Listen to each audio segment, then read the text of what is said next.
وقتی جنگ جهانی دوم در 1945 به پایان رسید، ماشین آلات رایش سوم از هم پاشید.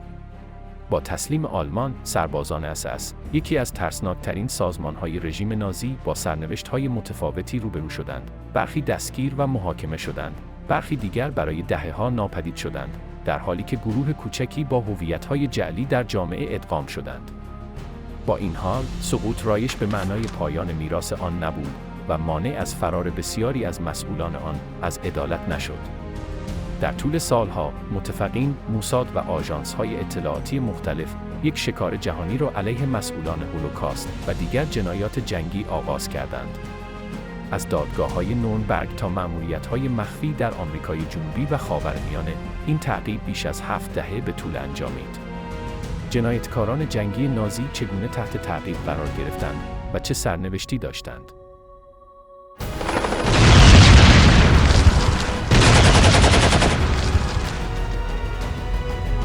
رایش در ویرانه‌ها، راه شکست.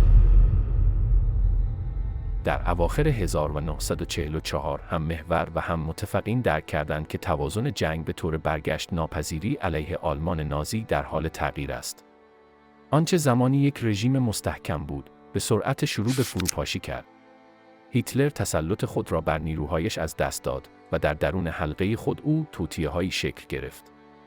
عملیات والکری که به عنوان یک سازوکار اضطراری برای اطمینان از تداوم فرماندهی در صورت بحران شدید طراحی شده بود، در نهایت به یک سوی قصد علیه هیتلر توسط افسران بلندپایه تبدیل شد. حذف او برای اجرای کودتا و اجازه دادن به ارتش برای رهایی از سوگند وفاداری به پیشوا کلیدی بود. با این حال، این توطئه شکست خورد و هیتلر را تا فروپاشی کامل در 1945 در قدرت نگه داشت. در حالی که بریتانیایی‌ها و آمریکایی‌ها در حال پیشروی در آزادسازی فرانسه بودند، نیروهای شوروی حمله نهایی خود را از شرق آغاز کردند. در اوایل 1945 آنها به سرعت به پایتخت آلمان نزدیک می‌شدند. فرماندهان عالی نازی بدون یافتن راهی مؤثر برای متوقف کردن شکست خونین نیروهایشان، وارد و خارج از پناهگاه پیشوا می‌شدند. بمباران بی‌امان چندین شهر را مجبور به تسلیم کرد و روشن ساخت که رویای هیتلر برای سلطه مطلق در حال فروپاشی است. برلین، نماد رژیم، به مرکز نبرد تبدیل شد. هیتلر که در قلعه زیرزمینی خود پناه گرفته بود، به طور کامل از واقعیت جدا شد. یوزف گوبلز، مسئول تبلیغات، او را با گزارش‌های ساختگی در مورد پیروزی‌های خیالی در یک حباب توهم نگه داشت، در حالی که صدای توپخانه شوروی در فاصله نزدیک ترین انداز بود. جمعیت غیرنظامی با یک سناریوی ویرانگر روبرو بودند. منابع اولیه ناکافی بود، زیرساخت‌ها ویران شده بود و اکثر مردم به دنبال پناهگاه در پناهگاه‌ها بودند یا به مناطق روستایی فرار می‌کردند. رهبران منطقه حزب نازی در یک عمل انکار به قدرت چسبیده بودند و اقدامات وحشیانه‌ای را علیه کسانی که سعی در فرار داشتند یا نارضایتی نشان می‌دادند، اعمال می‌کردند. حتی در داخل هسته نازی تفرقه آشکار بود. در 23 آوریل، هرمان گورینگ پیامی به هیتلر فرستاد و پیشنهاد کرد که رهبری را بر عهده بگیرد که خشم دیکتاتور را برانگیخت و او را به خیانت متهم کرد. گورینگ بدون هیچ گزینه دیگری به امید مذاکره برای تسلیم با متفقین به سمت جنوب گریخت. از سوی دیگر، هاینریش هیملر، رهبر SS، سعی کرد مخفیانه با غربی‌ها به توافق برسد، اما دستگیر و بازداشت شد و روزهای خود را به عنوان یک زندانی به پایان رساند. در سپیده دم 29 آوریل، با سرنوشتی محتوم، هیتلر با اوا برون ازدواج کرد و وصیت نامه نهایی خود را به صورت کتبی به جا گذاشت. اخبار هشدار دهنده در مورد ورود قریب الوقوع نیروهای شوروی به پناهگاه متوقف نمی‌شد. در ساعت 3:30 بعد از ظهر روز 30 انفجار شدیدی پناهگاه زیرزمینی را لرزاند. سربازان SS وارد دفتر پیشوا شدند و هم هیتلر و هم اوا را بیجان یافتند.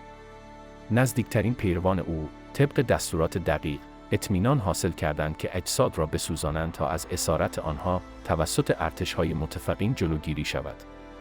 و چنین شد، آنها هرگز پیدا نشدند. خبر درگذشت هیتلر آلمان را در هرج و مرج مطلق فرو برد.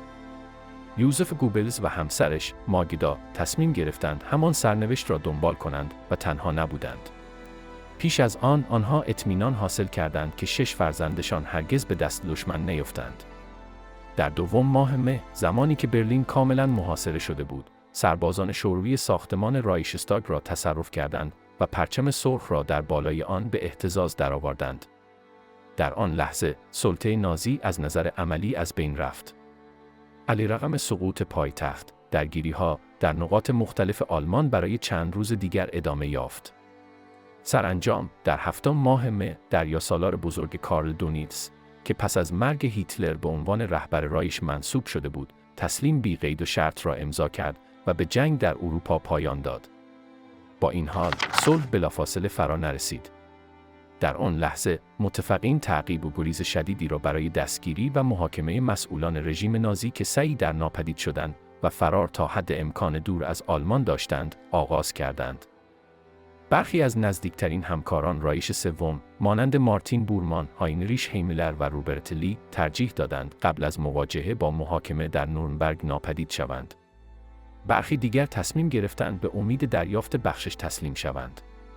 هرمان گورینگ که به دلیل برنامه‌ریزی کودتا علیه هیتلر دستگیر شده بود، پس از نجات توسط واحدی از لوفتوافه در 5 ماه مه آزاد شد. بلافاصله پس از آن، او مستقیما به خطوط آمریکایی رفت تا تسلیم شود، به این امید که رفتار آمریکایی‌ها مهربان‌تر از شوروی‌ها باشد.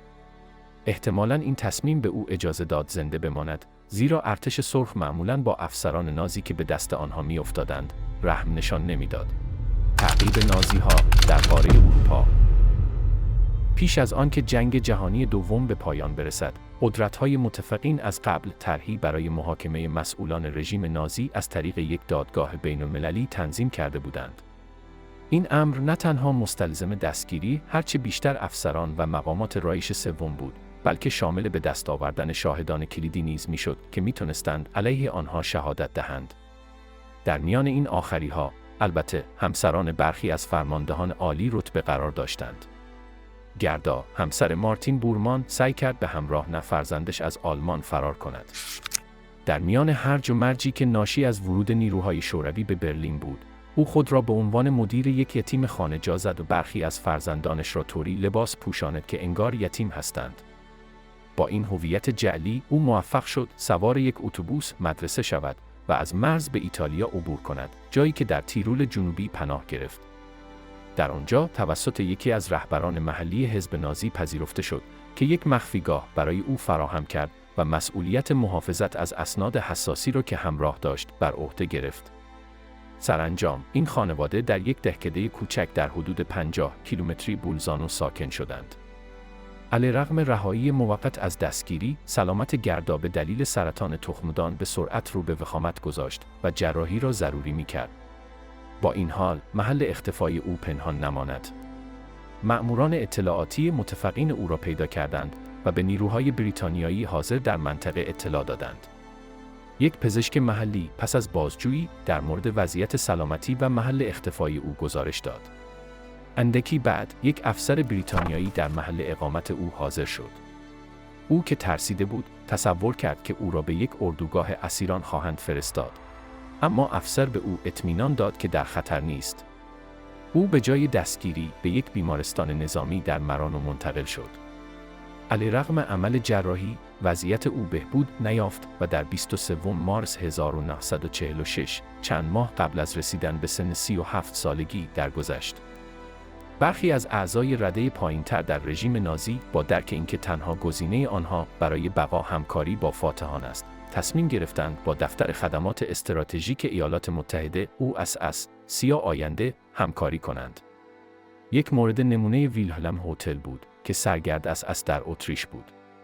او با مدرک دکترای تاریخ بیشتر دوران حرفه‌ای خود را به عنوان مأمور هم پلیس امنیت و هم اس گذراند. هنگامی که جنگ به پایان خود نزدیک می‌شد، هوتل دریافت که شکست آلمان اجتناب ناپذیر است. به همین دلیل، او چندین بار به سوئیس سفر کرد تا با رئیس ایستگاه او اس در برن دیدار کند. او به دنبال جلب لطف آمریکایی‌ها با ارائه اطلاعاتی در مورد برنامه‌های نظامی محور برای آخرین دفاع در آلپ و در مورد ذخایر طلای پنهان در کوههای اتریش بود. با این حال، رویدادها سریعتر از آنچه پیش بینی شده بود پیش رفت. قبل از نهایی شدن توافق، نیروهای شوروی در نزدیکی برلین بودند. در مه 1945 او سعی کرد به سوئیس برود، اما حضور نیروهای فرانسوی در مرز مانع عبور او شد. او که در لیختن‌اشتاین دستگیر شده بود، تصمیم گرفت برای یافتن مکانی امن به اتریش بازگردد. سرانجام، در همان ماه، او خود را در باد آوسی به نیروهای آمریکایی تسلیم کرد. بعداً به آلمان منتقل شد و در اکتبر 1947 به لاگر کولسهایم در سالزبورگ فرستاده شد. در این مدت، هتل به یک شاهد کلیدی در دادگاه‌های نورنبرگ تبدیل شد و اطلاعات مربوطه را برای دادستانی ارائه داد.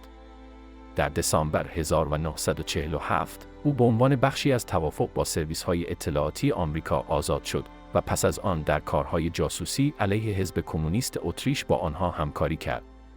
در سالهای بعد، علاوه بر ادامه کار در اطلاعات، به نویسندگی پرداخت و کتاب‌های متعددی منتشر کرد. همه اعضای رژیم نازی موفق به فرار از عدالت نشدند. رودولف هوس که به دلیل مدیریت اردوگاه کار اجباری آشویتس و مسئول مرگ بیش از 2,500,000 یهودی شناخته می شود، توانست پس از سقوط رایش سوم تقریباً 5 ماه پنهان بماند. برای جلوگیری از کشف شدن، او هویت جعلی اختیار کرد و به عنوان یک دهقان در یک منطقه روستایی در شمال آلمان نزدیک مرز دانمارک ساکن شد. دستگیری او زمانی رخ داد که نیروهای آمریکایی ابتدا همسرش را دستگیر کردند. در طول بازجویی او اطلاعاتی را ارائه داد که امکان یافتن او را فراهم کرد. 2 واحد ارتش مزرعی را که او در آن پنهان شده بود، محاصره کردند و او را کاملا غافلگیر شده، در حالی که هنوز لباس خواب به تن داشت، یافتند. پس از دستگیری، او به آشویتس منتقل شد، جایی که با حکم خود روبرو شد. در همانجا، در فاصله کمی از خانه‌ای که تا 1945 با خانواده‌اش در آن زندگی می‌کرد، اعدام شد. فراریان رایش، فرار سازمان یافته. در 3 ژوئیه 1946 گزارشی از سپاه ضد جاسوسی ارتش ایالات متحده به رئیس جمهور ارسال شد. در آن ادعا شده بود که نازی‌ها از حداقل 1944 راه‌های فراری را طراحی کرده بودند. این استراتژی اودسا نامگذاری شد، سرواژه سازمان اعضای سابق SS. تا به امروز مشخص نیست که آیا این یک تلاش هماهنگ از سوی دولت نازی بوده است یا مجموعه‌ای از طرح‌های مستقل که توسط گروه‌های مختلف درون رژیم اجرا شده است. با این حال، آنچه مسلم است این است که این مسیرها باعث شد بسیاری از نازی‌ها بدون اینکه شناسایی شوند، با موفقیت شگفت‌انگیزی از کشور خارج شوند. تخمین زده می شود که تنها در آرژانتین حداقل 300 افسر سابق رایش سوم پناهنده شده باشند. دیگر کشورهایی که در آنها پناهندگی یافتند شامل برزیل، پاراگوئه و برخی کشورهای خاورمیانه بود. در مجموع، حدود 10,000 نفر مرتبط با حزب نازی قبل از پایان 1945 آلمان را ترک کردند. برخی از مورخان به مشارکت نهادهایی مانند صلیب سرخ، واتیکان و حتی ارتش ایالات متحده در این فرار دسته جمعی اشاره کردند. با این حال، در میان ویرانی‌های پس از جنگ، کنترل هر خروجی از کشور تقریباً غیر ممکن بود.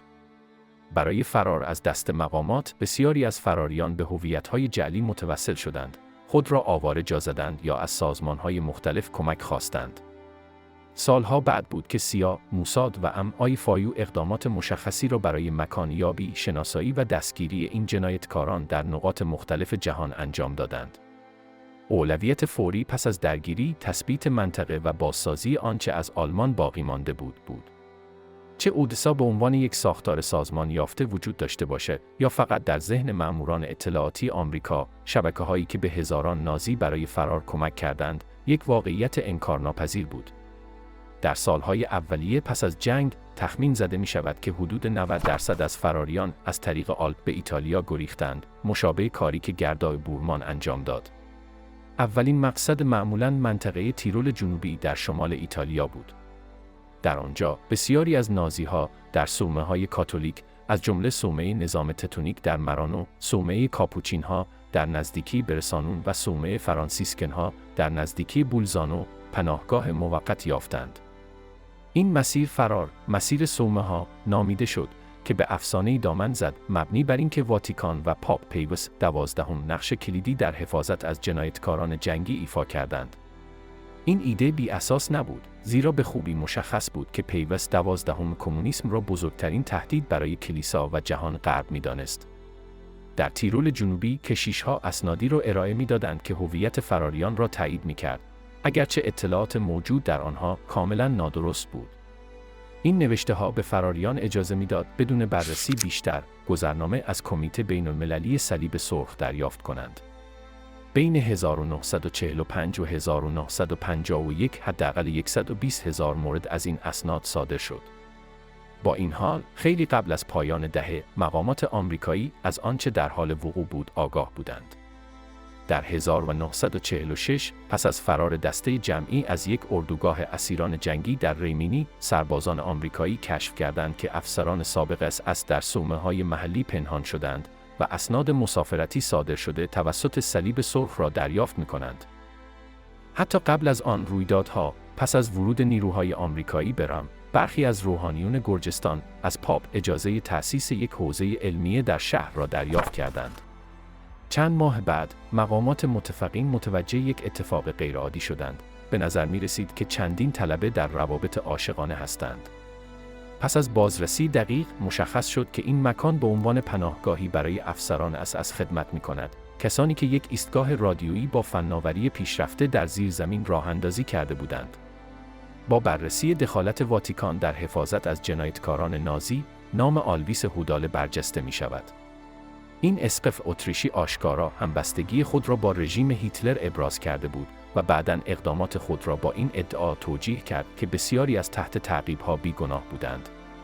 او استدلال می‌کرد که ارائه اسناد جعلی به آنها تصمیم درستی بوده است. با این حال، در دسترس‌ترین و مناسب‌ترین مقصد برای فرار نازی‌ها اسپانیا بود که در آن دوره توسط ژنرال فرانکو اداره می‌شد. به دلیل عدم وجود سوابق رسمی دقیق، تعیین تعداد اعضای سابق رژیم نازی که در آنجا پناهنده شدند دشوار است. با این حال، ظهور گروه‌های متعدد نیونازی در این کشور در دهه‌های بعد نشان می‌دهد که تعداد آنها چندین هزار نفر بوده است. یکی از شناخته شده ترین پناهندگان لیون دگرل، فرمانده از آسوالون بلژیکی بود. او از مخفیگاه خود در مالاگا بارها سخنرانی کرد بدون اینکه به دلیل جنایات جنگی خود تحت پیگرد قانونی قرار گیرد. با این حال، در دهه 80 با اتهامات مربوط به انکار هولوکاست روبرو شد. استیله هیلفه، شبکه خاموش اس. برخلاف اودسا، گروه دیگری به نام استیله هیلفه یا کمک خاموش وجود داشت که پس از جنگ جهانی دوم در داخل آلمان و سایر کشورها فعالیت می‌کرد. هدف آن حمایت از اعضای سابق اس بود که دستگیر، محکوم یا فراری بودند. آنها کمک حقوقی ارائه می‌دادند، منابع مالی فراهم می‌کردند و در بسیاری از موارد به مخفی شدن یا فرار کمک می‌کردند. از طریق این شبکه، صدها و حتی هزاران نازی موفق به فرار به آمریکای جنوبی و خاورمیانه شدند. در 1951 استیله هیلفه به عنوان یک سازمان غیرانتفاعی وضعیت قانونی به دست آورد که به اون اجازه داد از طریق کمک‌های مالی بودجه دریافت کند. مراسم تأسیس آن در مونیخ برگزار شد، شهری که 3 دهه قبل مهد حزب نازی بود. این گروه از آغاز دادگاه‌های نورنبرگ تلاش کرد تا بر افکار عمومی تأثیر بگذارد تا از صدور احکام اعدام جلوگیری کند. آنها از کمپین‌های رسانه‌ای، نامه‌های شخصی و جمعی و همچنین درخواست‌های مختلف برای معرفی متهمان به عنوان قربانی استفاده کردند. نمایندگی قانونی بازداشته شدگان بر عهده رودولف آشنویر بود که درخواست‌های عفو و تجدید نظر در احکام را نیز مدیریت می‌کرد. این سازمان مزایایی مانند مرخصی زندان، غرامت مالی و کمک به خانواده‌های زندانیان را ترویج می‌کرد. آنها فقط به ارائه کمک‌های بشردوستانه محدود نمی‌شدند، بلکه فعالیت‌های تجدید نظر طلبانه را نیز پیش می‌بردند، جلسات برگزار می‌کردند و شکایاتی را به مقامات ارسال می‌کردند. با این حال، یکی از مخفیانه‌ترین اقدامات آنها کمک مستقیم در فرار جنایتکاران نازی بود. یکی از کسانی که از این شبکه بهره‌مند شد، یوهان فون لیرس، یکی از اعضای برجسته وافن اس و یک ناشر مهم در وزارت تبلیغات بود. پس از پایان جنگ، او به ایتالیا گریخت و 5 سال در آنجا زندگی کرد. در 1950 به آرژانتین نقل مکان کرد، جایی که به کار ایدئولوژیک خود ادامه داد. در این مدت او با دروگ، نشریه‌ای با گرایش نازی که در 1947 در بوئنوس آیرس تأسیس شده بود، همکاری کرد. موضع او باعث شد تا حاج امین الحسینی، مفتی اعظم اورشلیم، از او به دلیل حمایتش از ناسیونالیسم عرب تمجید کند. این رابطه بر تصمیم او برای گرویدن به اسلام و اقامت در مصر تأثیر گذاشت، جایی که مشاور دولت عبدالناصر در نگارش مطالب تبلیغاتی بود. فرد دیگری که با حمایت استیل حیلفه موفق به فرار شد، عریش پریبکه بود. نام او به دلیل مشارکت در اعدام دسته جمعی غیرنظامیان در غارهای آردیاتین نزدیک رم به یادگار مانده است. در 24 مارس 1944 بیش از 330 نفر به این مکان منتقل شدند. با دستهای بسته، آنها قبل از بردن در گروه‌های 5 نفره به داخل غار، نام‌های خود را می‌شنیدند.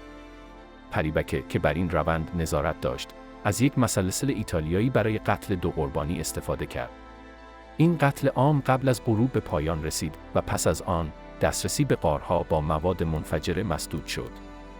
برخلاف دیگر نازی‌هایی که در ایتالیا پناهنده شدند، او تصمیم گرفت قبل از سوار شدن به کشتی‌ای که به آرژانتین می‌رفت، به لتونی بره، جایی که در باریلوچه با هویت اتو پاپ ساکن شد.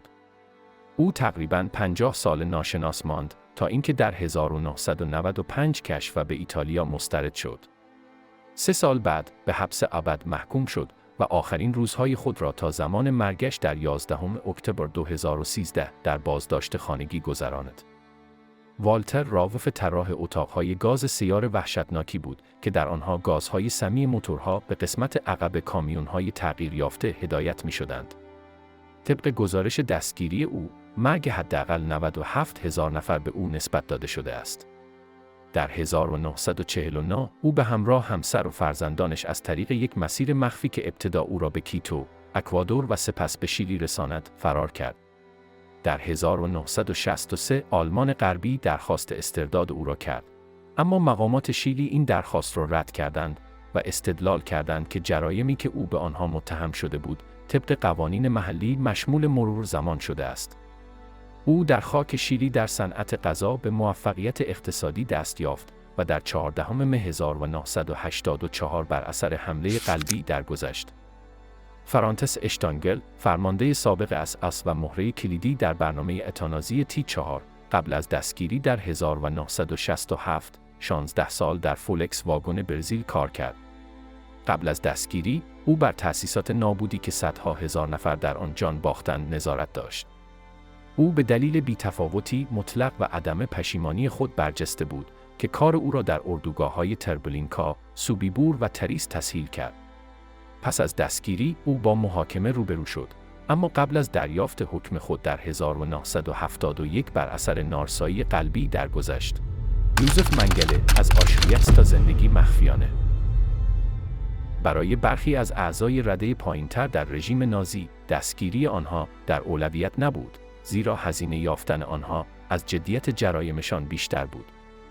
با این حال، در مواردی مانند یوزف منگله، جنایات او آنقدر غیرقابل توصیف بود که هیچ تلاشی برای حبس عبد او زیاده به نظر نمی رسید. در طول جنگ، نام او در میان شناخته شده ترین ها نبود، اما پس از جنگ، جنایات او آشکار شد و وحشیگری او را نشان داد. تنها در آن زمان متفقین وسعت سادیسم او را که تحت بهانه تحقیقات علمی انجام میشد، کشف کردند. نقش او در آشویتس تعیین کننده بود، زیرا او تصمیم می‌گرفت چه کسی مستقیما به اتاق گاز فرستاده شود و چه کسی به طور موقت زنده بماند. برای منگله، سالمندان، بیماران، زنان باردار و کودکان قابل چشم پوشی بودند، در حالی که کسانی که وضعیت جسمانی بهتری داشتند، می‌توانستند در آزمایش‌های او مورد استفاده قرار گیرند. این زندانیان مجبور می‌شدند لباسهای خود را درآورند، سرهایشان تراشیده می‌شد و سپس برای انجام مطالعات او به بیمارستان منتقل می‌شدند. وسواس اصلی او چیزی بود که آن را بهداشت نژادی می‌نامید، یک دکترین شبیه علمی که هدف آن توجیه برتری فرضی نژاد آریا بر سایر نژادها بود. آزمایش‌های او روی دوقلوها متأسفانه مشهور است. او آنها را بدون بیهوشی تحت عمل جراحی قرار می‌داد. اندامهای سالم آنها را قطع می‌کرد، ویروس‌ها را وارد بدن آنها می‌کرد و عمدن در زخم‌های آنها عفونت ایجاد می‌کرد. او به دنبال تجزیه و تحلیل این بود که چگونه بدن کسانی که او آنها را پست‌تر می‌دانست در برابر درد، بیماری‌ها و استرس شدید واکنش نشون می‌دهد. منگله با شنیدن خبر مرگ هیتلر به گروهی از سربازان آلمانی پیوست که به سمت بایرن تحت کنترل نیروهای آمریکایی می‌رفتند. آنها که غیرمسلح و سردرگم بودند، دستگیر و به اردوگاه اسیران جنگی شاوین اشتاین در حدود 120 کیلومتری نورنبرگ منتقل شدند. در آنجا منگله با دکتر کاهلر، یک آشنای قدیمی، دوباره ملاقات کرد. از آنجایی که سربازان آمریکایی هویت واقعی او را نمی‌دانستند و او خود را یوزف مملینگ معرفی کرد، آنها موفق شدند فریب دهندگان خود را گول بزنند. علاوه بر این، او از شناسایی شدن به عنوان عضو اس جلوگیری کرد، زیرا هرگز اجازه نداد گروه خونی او را روی بازویش خالکوبی کنند، چیزی که در میان افسران آن واحد رایج بود. به لطف این، او و کاهلر آزاد شدند و به عنوان پزشکان ساده و بدون سابقه جدی در نظر گرفته شدند. پس از آزادی، منگله به آشویتس رفت تا یادداشت‌های خود را که ارزشمند می‌دانست پس بگیرد. سپس موفق شد با عبور از مرز جنوبی به ایتالیا فرار کند و در 1949 به ژنوا رسید. در آنجا گذرنامه صلیب سرخ را به نام هلموت گرگور دریافت کرد. در ژوئیه همان سال، او سوار کشتی به مقصد آرژانتین شد و در ویسنته لوپس ساکن شد. در طول اقامت خود در این کشور آمریکای جنوبی، ابتدا به عنوان نجار و سپس در فروش ماشین آلات کشاورزی کار کرد.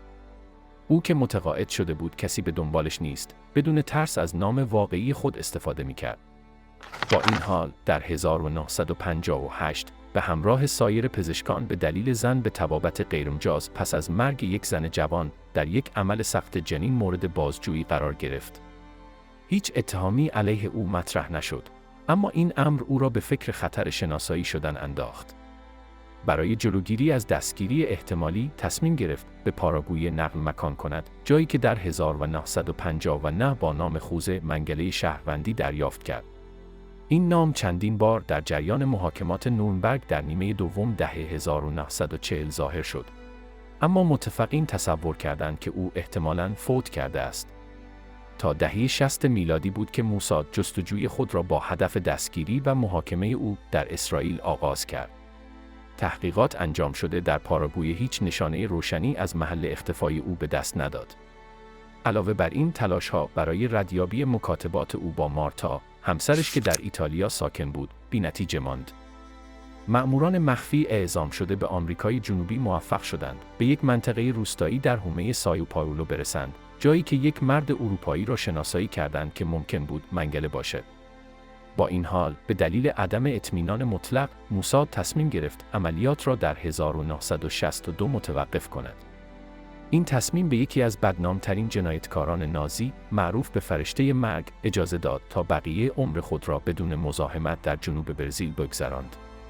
در 1979 در حالی که شنا می‌کرد، دچار سکته مغزی شد و غرق شد. کلاوس باربی، محافظت از یک جلاد نازی.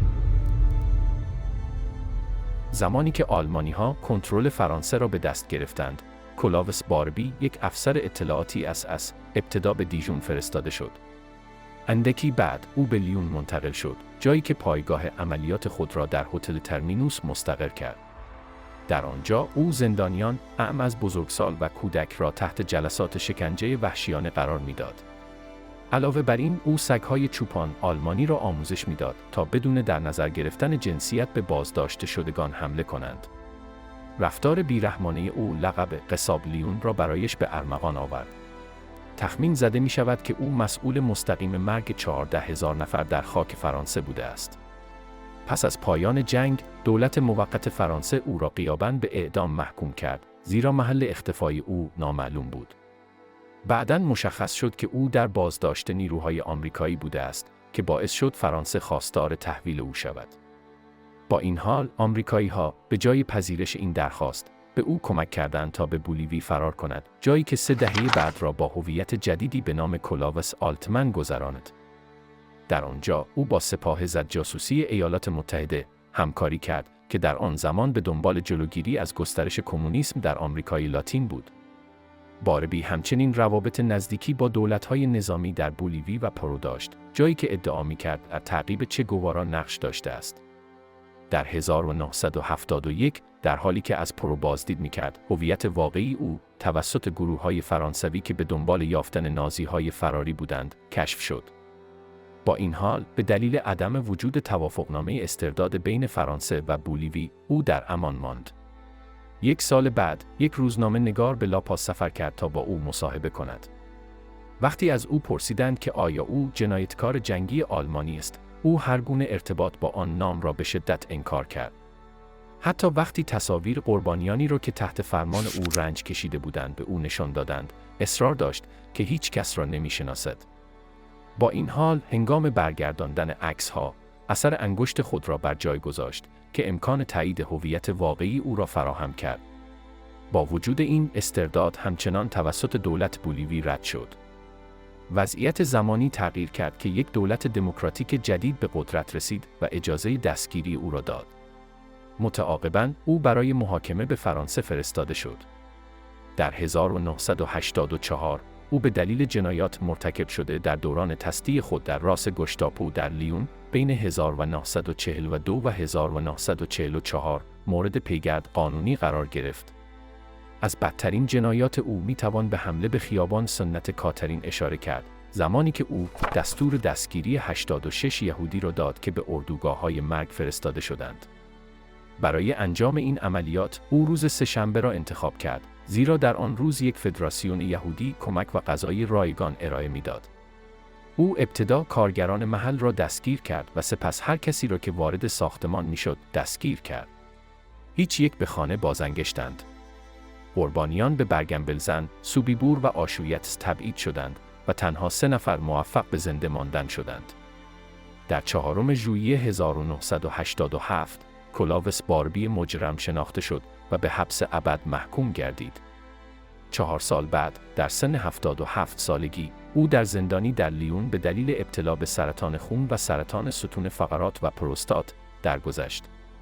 هم باربی و هم ویلهلم هوتل بخشی از گروه کوچک جنایتکاران نازی بودند که توسط آژانس‌های آمریکایی مانند سپاه ضد جاسوسی به کار گرفته شدند. یکی دیگر از همکاران، روبرت یان وربلن، عضو SS فلاندرز بود که مسئول حداقل 101 قتل در بلژیک در طول جنگ بود. وربلن علاوه بر دستور دادن به اعدام‌ها، حملات نارنجکی را در بارها و کافه‌ها انجام داد. در 1946 مقامات آمریکایی او را در اتریش برای کار در پروژه نیوتن استخدام کردند که هدف آن نفوذ به حزب کمونیست اتریش بود. در 1959 او تابعیت اتریش را به دست آورد، اما در 1965 با محاکمه به دلیل جنایات جنگی روبرو شد. با وجود شواهد او تبرئه شد و توانست آزادانه تا زمان مرگش در 1990 زندگی کند. پرونده وربلن 2 واقعیت را آشکار کرد.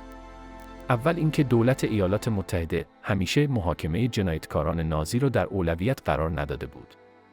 دوم اینکه اگر یهودیان اسرائیلی می‌خواستند این افراد با عدالت روبرو شوند، باید خودشان دست به کار می‌شدند. هربرت سوکورز، سقوط یک قاتل.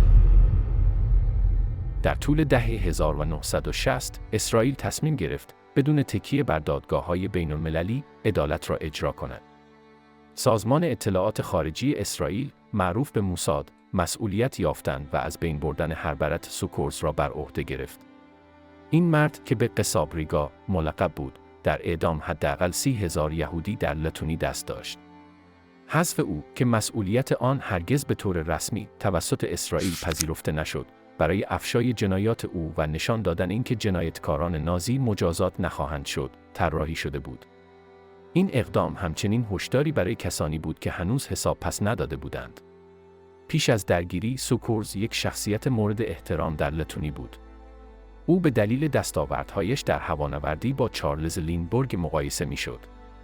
در 1933 او یک هواپیمای دستساز را به پرواز درآورد و مسافت بین لتونی و مستعمره بریتانیایی گامبیا را پیمود. در اواخر 1939 او یک سفر طولانی دیگر، این بار به فلسطین، انجام داد. همه چیز در 1940، زمانی که این کشور پس از پیمان مولوتوف ریبنتروپ تحت کنترل شوروی قرار گرفت، تغییر کرد. یک سال بعد، حمله آلمان به اتحاد جماهیر شوروی سوسیالیستی، سلطه نازی‌ها را به لتونی آورد. برای برخی آلمانی‌ها، در برابر سرکوب شوروی نماینده امید بودند. اما برای جمعیت یهودی، آنها یک تهدید مرگبار محسوب می‌شدند. در ریگا، نازی‌ها یک سیستم آزار و اذیت و کشتار ایجاد کردند که در آن سوکورز به عنوان یکی از بی‌رحم‌ترین همکاران برجسته شد. در طول اشغال، او دست راست گروه کماندو آرایس، یک نیروی شبه نظامی متشکل از 300 لتونیایی که هزاران یهودی را تعقیب و به قتل رساندند، شد. وحشیگری این سازمان بسیار شدید بود. آنها بیرویه در خیابان‌ها شلیک می‌کردند، برای سرگرمی می‌کشتند و قربانیان خود را غارت می‌کردند. سوابقی وجود دارد که سوکورز را به کشتار رومبولا که در 30 نوامبر و 8 دسامبر 1941 رخ داد، مرتبط می‌کند، جایی که تقریباً 25,000 نفر در مجاورت جنگل همنام اعدام شدند. پس از پایان جنگ، مانند بسیاری از جنایتکاران نازی، او به آمریکای جنوبی گریخت. برخلاف دیگر فراریان، او هویت خود را تغییر نداد. او با نام واقعی خود وارد برزیل شد و شروع به ارتباط با اعضای جامعه یهودی محلی کرد. او خود را به عنوان یک پناهنده سیاسی معرفی کرد که ظاهراً یهودیان را در هولوکاست نجات داده بود، دروغی که برای مدتی برخی آن را باور کردند. با این حال، با گذشت سالها، داستان او تکذیب شد و گذشته‌اش به او رسید. شخصیت خودمحور او منجر به نابودی شد، زیرا او هرگز سعی نکرد واقعاً پنهان شود. اظهارات عمومی و نزدیکی او به جامعه یهودی توجه موساد را جلب کرد که به زودی محل اختفای او را پیدا کرد. اگرچه در ابتدا انتظار می‌رفت که او در آلمان محاکمه شود، اما این اتفاق هرگز نیفتاد. در 1965 مأموران اسرائیلی طرحی برای به دام انداختن او ریختند. یک مأمور مخفی موساد موفق شد سوکورز را متقاعد کند تا با وعده راه اندازی یک تجارت مرتبط با هوانوردی به اروگوئه سفر کند. این پیشنهاد بسیار عالی به نظر می رسید که باعث شد سوکورز بدون تردید آن را بپذیرد. تماس او که خود را آنتون کونزل معرفی کرده بود، در واقع یاکوف میداد بود، یک کهنه سرباز موساد که به دلیل شرکت در دستگیری آدولف آیشمن در آرژانتین در 1960 شناخته شده بود. در اواسط 1965 میداد تلگرامی از مونته ویدیو برای او فرستاد و او را در خانه‌ای که به تازگی توسط یک تاجر فرضی وین در یک منطقه دورافتاده اجاره شده بود، فراخواند. وقتی سوکورز از در عبور کرد، گروهی از مردان او را غافلگیر کردند. لتونیایی با تمام توان خود مقاومت کرد، حتی با چنان شدتی انگشت یکی از مهاجمان را گاز گرفت که تقریباً آن را قطع کرد. با این حال، این مبارزه زمانی به پایان رسید که یکی از مهاجمان با چکش به سر او ضربه زد و او را بی‌دفاع کرد. در آن لحظه، سوکورز التماس کرد که قبل از تصمیم گیری در مورد سرنوشتش اجازه صحبت کردن به او داده شود.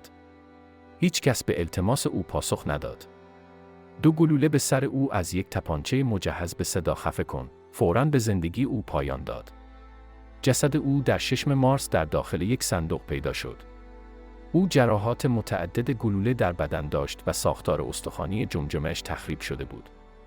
در کنار جسد، اسنادی یافت شد که او را با کشتارهای گتو ریگا مرتبط می‌کرد. آدولف آیشمن، مأموریتی که عدالت را تغییر داد. دستگیری آدولف آیشمن بسیار پیچیده تر از دستگیری سوکورز بود.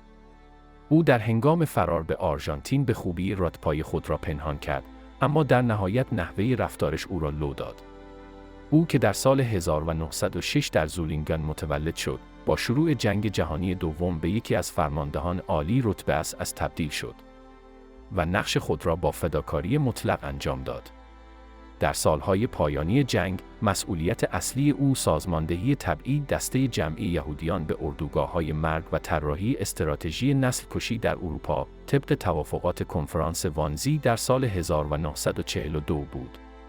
اگرچه او به ندرت پا به اردوگاه‌های کار اجباری گذاشت، اما نقش او در اجرای هولوکاست کلیدی بود و او را مسئول میلیون‌ها مرگ کرد. در 24 دسامبر 1944 آیشمن اندکی قبل از اینکه شوروی‌ها موفق به محاصره بوداپست شوند، آنجا را ترک کرد. او به برلین بازگشت، جایی که مسئولیت از بین بردن شواهد مستند فعالیت‌های خود را بر عهده گرفت. مانند بسیاری دیگر از اعضای اساس که در روزهای پایانی رایش فرار می‌کردند، آیشمن پس از تسلیم آلمان در 8 مه 1945 به همراه خانواده‌اش به اتریش پناه برد. با این حال، پس از پایان جنگ، نیروهای آمریکایی او را دستگیر کردند و مدتی را در اردوگاه‌های مختلف افسران نازی گذراند و به لطف مدارک جعلی خود را مردی به نام اوتو اکمان جا زد. با درک اینکه هویت واقعیش در خطر افشا شدن است، او از یک اردوگاه کار در چام، آلمان فرار کرد. در آن زمان، رودولف هوس، فرمانده سابق آشویتس، در دادگاه‌های نورنبرگ او را به عنوان مغز متفکر اصلی هولوکاست معرفی کرده بود. آیشمن فهمید که باید کاملاً ناپدید شود. در سال 1948 او به لطف شبکه حمایتی به رهبری اسقف آلویس هودال مدارک جعلی برای مهاجرت به آرژانتین با نام ریکاردو کلمنت به دست آورد. او با پیروی از مسیر سومه ها به ایتالیا نقل مکان کرد و از آنجا موفق شد به آمریکای جنوبی برسد. سرانجام او در اولیوس، محله‌ای در بوئنوس آیرس، ساکن شد و یک زندگی بی دغدغه را در پیش گرفت. او در کارخانه مرسدس بنز مشغول به کار شد و تا ریاست بخش ارتقا یافت. اندکی بعد همسر و فرزندانش به او پیوستند. یکی از پسرانش، کلاوس، رابطه‌ای را با سیلویا، یک زن جوان آلمانی که پدرش از اردوگاه کار اجباری داخایو جان سالم به در برده بود، آغاز کرد.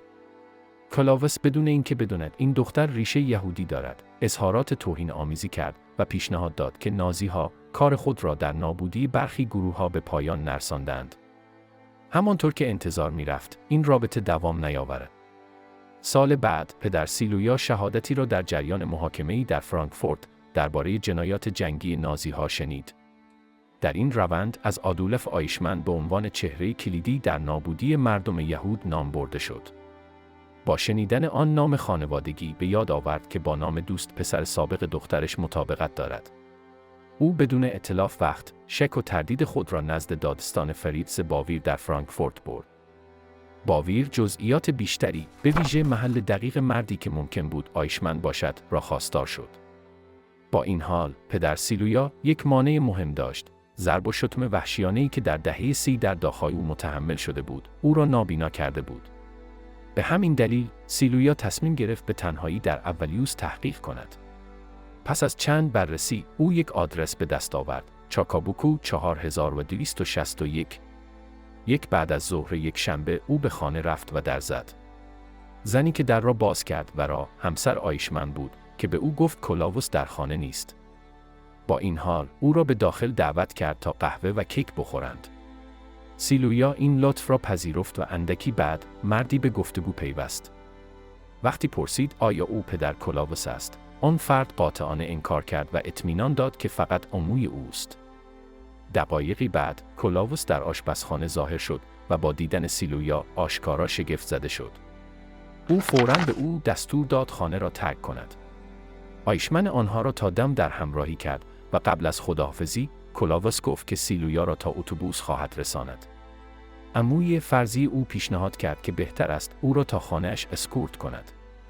سپس کلاوس با جمله‌ای پاسخ داد که سرنوشت آیشمن را رقم زد: ممنون پدر، من مطمئن خواهم شد که او سالم به خانه برسد. این تایید به سیلویا و پدرش اجازه داد تا به دادستان باویر اطلاع دهند که معمار راه حل نهایی در یک محله بوئنوس آیرس در دید همگان پنهان زندگی می‌کند. با این حال، تنها مشکل این بود که اگرچه شهادت تکان دهنده بود، باویر آن را برای توجیه یک عملیات بزرگ در خارج از آلمان کافی نمی‌دانست. سیمون ویزنتال، میراث شکار نازی‌ها. خوشبختانه کسی بود که به آسانی تسلیم نشد. او سیمون ویزنتال، بازمانده هولوکاست بود که تقریباً 3 سال را به عنوان زندانی در یانوفسکا، سپس در کراکوف پلاشوف گذراند و در نهایت از یک راهپیمایی اجباری تا ماو تهاوزن جان سالم به در برد. پس از تجربه آن رویدادهای وحشتناک، او تصمیم گرفت بقیه عمر خود را وقف ردیابی جنایتکاران نازی کند. در سال 1953 نامه‌ای به او فاش کرد که آیشمن در بوئنوس آیرس دیده شده است. سال بعد او این اطلاعات را به کنسولگری اسرائیل در وین برد. سپس در سال 1960 پس از درگذشت پدر آیشمن، او ترتیب داد تا کاراگاهان خصوصی از بستگان فراری عکس بگیرند. مشخص بود که برادر او، آتو، شباهت شگفت انگیزی به او دارد و هیچ تصویر جدیدی از افسر سابق نازی وجود نداشت. در 18 فوریه، ویزنتال آن عکس‌ها را به مأموران موساد تحویل داد. به لطف آن مدارک آنها موفق شدند هویت او را در آرژانتین تایید کنند. از آنجایی که آرژانتین سابقه رد استرداد نازی‌ها را داشت، درخواست استرداد بیفایده بود. به همین دلیل، نخست وزیر اسرائیل، داوید بن‌گوریون، دستور دستگیری و انتقال او به اسرائیل برای محاکمه را صادر کرد. در آوریل 1960 گروهی متشکل از 8 مأمور با این مأموریت به بوینوس آیرس سفر کردند. در 11 می همان سال، آیشمن در نزدیکی خانه‌اش در خیابان گاریبالدی در سن فرناندو متوقف شد. مأموران هفته‌ها حرکات او را زیر نظر داشتند و متوجه شدند که هر شب از همان اتوبوس استفاده می‌کند. با این حال، در روز موعود، او در وسیله نقلیه همیشگی ظاهر نشد که تقریباً نقشه را با شکست مواجه کرد. سرانجام، او نیم ساعت بعد با اتوبوس دیگری رسید. پیتر مالکین، مأمور موساد، نزدیک شد و به زبان اسپانیایی با او صحبت کرد و پرسید آیا می‌تواند یک سوال از او بپرسد.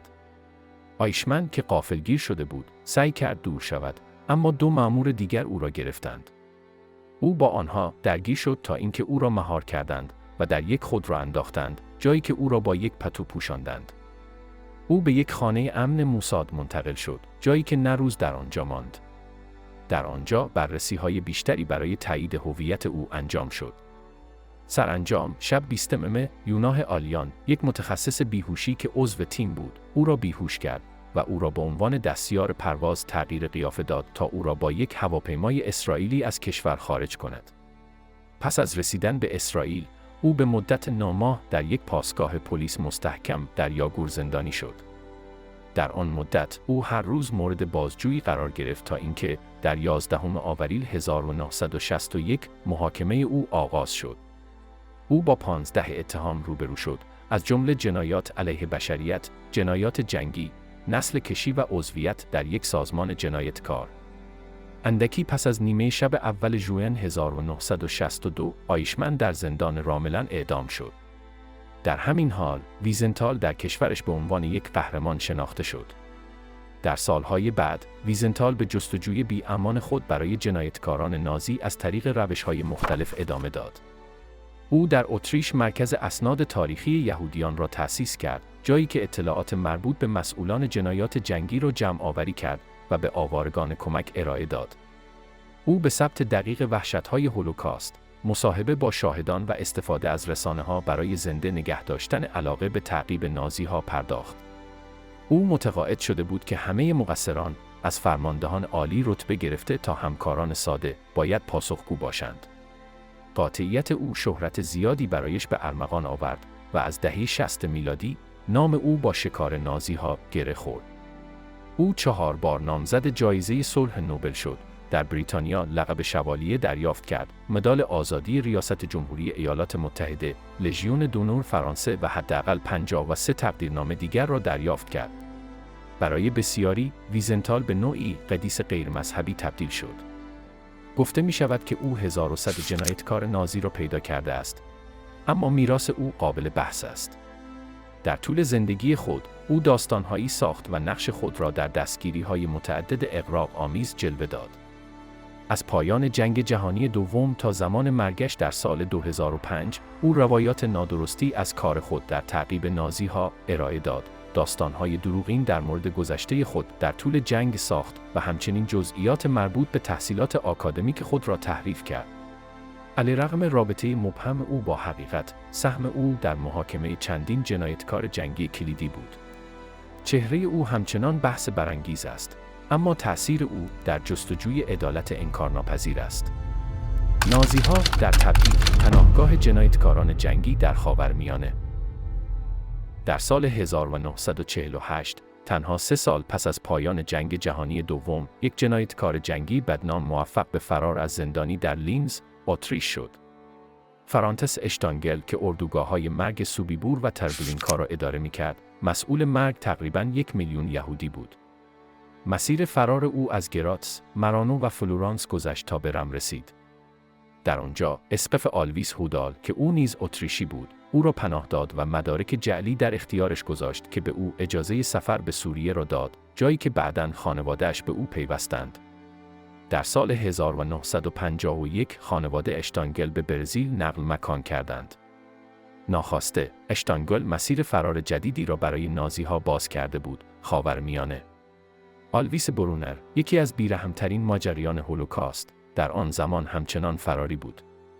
در طول جنگ، برونر مقام بالایی در گشتاپو داشت و دستیار اصلی آدولف آیشمن و رهبر بخش امور یهودیان بود. مهارت او در سازماندهی تبعیدها و کشتارهای دسته جمعی در کشورهایی مانند فرانسه، یونان و اسلواکی او را به مهره کلیدی در نسل کشی تبدیل کرد. آیشمن او را بهترین مأمور خود می‌دانست. پس از پایان جنگ، او در آلمان پنهان شد، اما در سال 1954 احساس کرد که مقامات هر لحظه به او نزدیکتر می‌شوند، به ویژه زمانی که یک دادگاه فرانسوی او را غیاباً به اعدام محکوم کرد. با حمایت متحدان سابق، او ردپای اشتانگل را دنبال کرد و به مصر تحت حکومت جمال عبدالناصر فرار کرد. بدین ترتیب تبعید او در خاورمیانه آغاز شد که تا زمان مرگش چندین دهه بعد به طول انجامید. ناصر چندین کارشناس آلمانی در زمینه فناوری نظامی و موشکی، علاوه بر برخی استراتژیست‌ها و متخصصان امنیتی را به کار گرفت. با این حال، او علاقه‌ای به چهره‌هایی مانند برونر که تنها تخصصش کشتار بود، نداشت.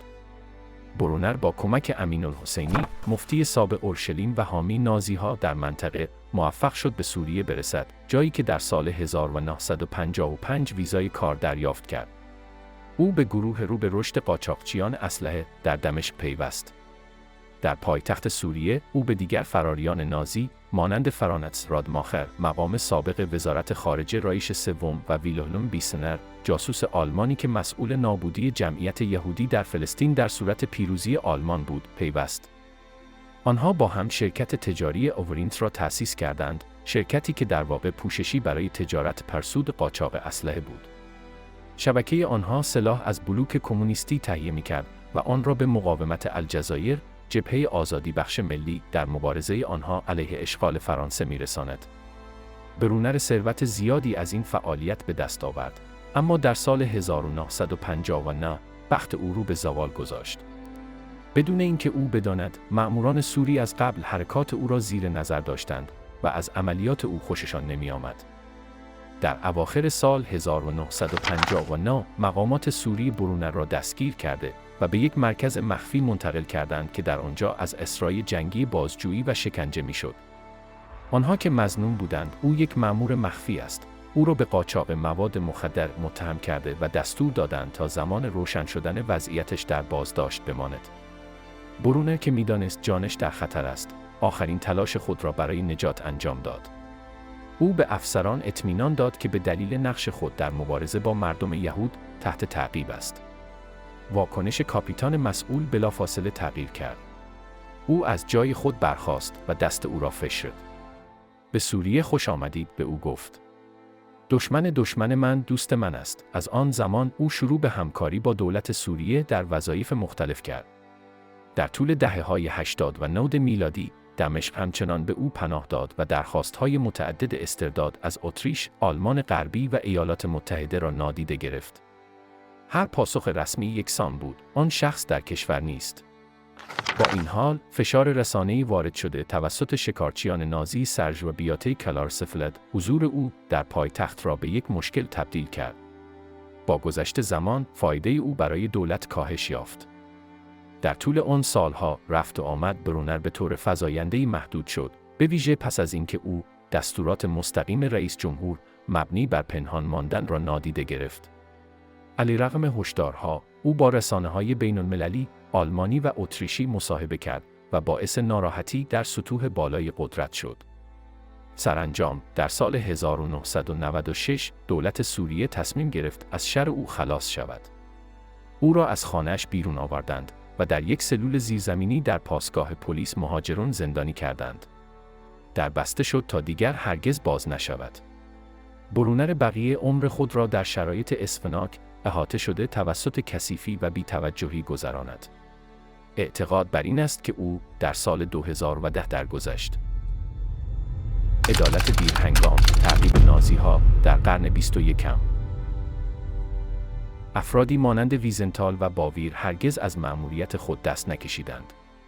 آنها برای دهه‌ها موفق شدند هزاران نفر از مسئولان هولوکاست و همدستان آنها را به پای میز محاکمه بکشانند. با این حال، به دلیل گذشت زمان، دستگیری جنایتکاران جنگی در حال حاضر به یک مبارزه با زمان تبدیل شده است. حتی کسانی که در طول جنگ جهانی دوم بسیار جوان بودند، امروزه بیش از 90 سال سن دارند. یک مثال واضح پرونده یوهان رهبوگن است که در سال 2018 در سن 94 سالگی به عنوان نگهبان سابق اردوگاه کار اجباری اشتوتهوف، جایی که بین سالهای 1942 و 1944 خدمت کرده بود، شناسایی شد. از آنجایی که در زمان وقوع حوادث هنوز 21 سال سن نداشت، در یک دادگاه جوانان در مونستر محاکمه شد. او به مرگ بیش از 100 زندانی لهستانی و 77 سرباز شوروی از طریق استفاده از گاز سیکلون به متهم شد. مورد مشابه دیگری در سال 2019 رخ داد، زمانی که برونو دی، 93 ساله، به دلیل همدستی در قتل بیش از 5000 نفر در یک اردوگاه مرگ بین سالهای 1944 و 1945 محکوم شد. ردیابی و محاکمه این افراد به لطف یک تیم متخصصی که در شهر لودویگزبورگ آلمان در جنوب غربی کشور فعالیت می‌کند، امکان پذیر شده است. دفتر مرکزی تحقیقات جنایات ناسیونال سوسیالیسم از سال 1958 در آنجا فعال است. وظیفه آن یافتن آخرین مسئولان هولوکاست است که هنوز با عدالت روبرو نشدند و هنوز می‌توان آنها را محاکمه کرد. هر ساله دادستان‌های این نهاد حدود 30 مظنون زنده را شناسایی می‌کنند. سپس پرونده‌ها به دادستان‌های منطقه‌ای منتقل می‌شود که تقریباً 1 سال را صرف تعیین اینکه آیا شواهد برای شروع محاکمه کافی است یا خیر می‌کنند. از آغاز قرن 21 این روند دقیق منجر به 6 محاکمه از جمله موارد ذکر شده است. در حال حاضر حداقل سن متهمان حدود 90 سال است و بیشتر آنها مناسب پایین‌تری را در رژیم نازی داشتند: نگهبانان، پرسنل آشپزخانه، پزشکان و اپراتورهای ارتباطات. مشکل اینجاست که بسیاری از افراد درگیر قبل از پایان محاکمات خود فوت می‌کنند و در نتیجه احتمال صدور احکام محکومیت کاهش می‌یابد. به عنوان مثال، در سال 2013 دفتر مرکزی فهرستی با 30 نفر تهیه کرد که در گذشته در آشویتس کار می‌کردند و می‌توانستند فوراً محاکمه شوند. با این حال، تنها 5 نفر از آنها با عدالت روبرو شدند، زیرا بقیه قبل از حضور در دادگاه فوت کردند یا ناتوان از محاکمه تشخیص داده شدند. با وجود این، اهمیت این نهاد نه در تعداد احکام صادر شده، بلکه در پیامی است که منتقل می‌کند: هیچ جنایت علیه بشریت فراموش نخواهد شد. به لطف کار آن، کسانی که در وحشت‌های نازیسم شرکت داشتند، باید با این آگاهی زندگی کنند که در هر لحظه عدالت می‌تواند به آنها برسد. وجود آن یاد قربانیان هولوکاست را زنده نگه می‌دارد و عظمت جنایات مرتکب شده بین سالهای 1933 و 1945 را به جهان یادآوری می‌کند. داستان این جنایات آنقدر تکان دهنده است که ضروری است اجازه ندهیم به فراموشی سپرده شود، مهم نیست چند دهه بگذرد. پایان جنگ جهانی دوم سقوط نازیسم را رقم زد، اما به جستجوی عدالت پایان نداد. برای دهه‌ها، شبکه‌های فرار، همدستی نهادهای مختلف و تلاش کسانی که جنایتکاران جنگی را تعقیب می‌کردند، آشکار شد. برخی از آنها در آمریکای جنوبی، خاورمیانه یا حتی در اروپا پناه یافتند، تحت حمایت رژیم‌هایی که از روی منافع استراتژیک از آنها محافظت می‌کردند. برخی دیگر دستگیر و محاکمه شدند. با این حال، بسیاری هرگز با عواقب اعمال خود روبرو نشدند و با گذشت زمان، امکان محاکمه آنها کاهش یافت. با این وجود، دفتر مرکزی تحقیقات جنایات ناسیونال سوسیالیسم در آلمان به کار خود ادامه داده و نشان داده است که عدالت در مورد جنایات علیه بشریت مشمول مرور زمان نمی شود. این روایت فقط تاریخ نیست، بلکه هشداری در مورد اهمیت حافظه است. وحشت‌های مرتکب شده توسط SS نباید به فراموشی سپرده شود و مصونیت نمیتواند قابل قبول باشد. اگرچه سالها می‌گذرند، تاریخ همچنان نام‌ها، اعمال و عواقب ایدئولوژی آنها را به یاد می‌آورد. عدالت هرچند دیرهنگام، همچنان برای ارج نهادن به قربانیان و تایید مجدد تعهد بشریت به حقیقت ضروری است.